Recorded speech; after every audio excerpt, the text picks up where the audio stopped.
बिहार में एक बार फिर नौकरी और भर्ती का मुद्दा गर्मा गया है। राजधानी पटना के गर्दनी बाग में छात्र और अभ्यर्थी सड़कों पर थे, आमरण अनशन कर रहे हैं और सरकार से अपनी मांगे पूरी करने की गुहार लगा रहे हैं। एक तरफ शिक्षक अभ्यर्थी TRE-4 का नोटिफिकेशन जारी करने और डोमिसाइल नीति लागू करने की मांग कर रहे हैं, तो दूसरी तरफ सहायक प्राध्यापक नियुक्ति नियमावली 2026 के खिलाफ भी बड़ा आंदोलन जारी कर रहा है। अब इस पूरे विवाद में केंद्रीय मंत्री और लोक जनशक्ति पार्टी रामविलास के प्रमुख चिराग पासवान की एंट्री ने सियासी तापमान और बढ़ा दिया है। नमस्कार, मैं अंशिका मतवार और आप देख रहे हैं द फिक्स मीडिया।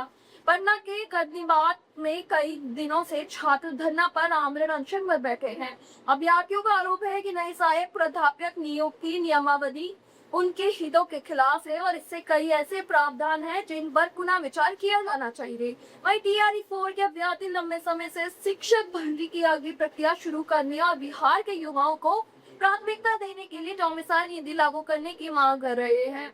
इसी बीच केंद्रीय मंत्री चिराग पासवान ने बिहार के मुख्यमंत्री सम्राट चौधरी को पत्र लेकर इस पूरे मामले में हस्तक्षेप करने की मांग की है। चिराग ने कहा कि सहायक प्राध्यापक नियुक्ति नियमावली 2026 को अंतिम रूप देने से पहले छात्रों, अभ्यर्थियों, के शिक्षकों, विश्वविद्यालय और विषय विशेषज्ञों से व्यापक चर्चा की जानी चाहिए। उनका कहना है कि जल्दबाजी में लिया गया फैसला हजारों युवाओं और बिहार की उच्च शिक्षा व्यवस्था को प्रभावित कर सकता है।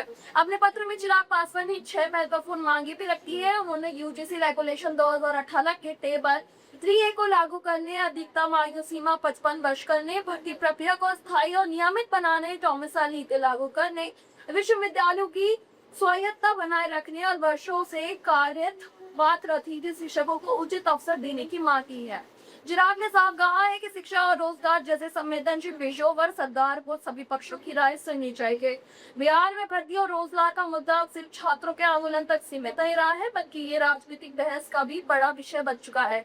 सवाल ये है कि क्या सरकार छात्रों की मांगों पर सकारात्मक फैसला देगी?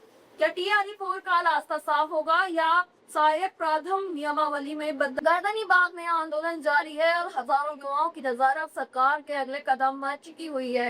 इसी के साथ मैं अंशिका मंदाल आपसे विदा लेती हूँ और अधिक खबरों के लिए देखते रहिए द फिक्स मीडिया। धन्यवाद।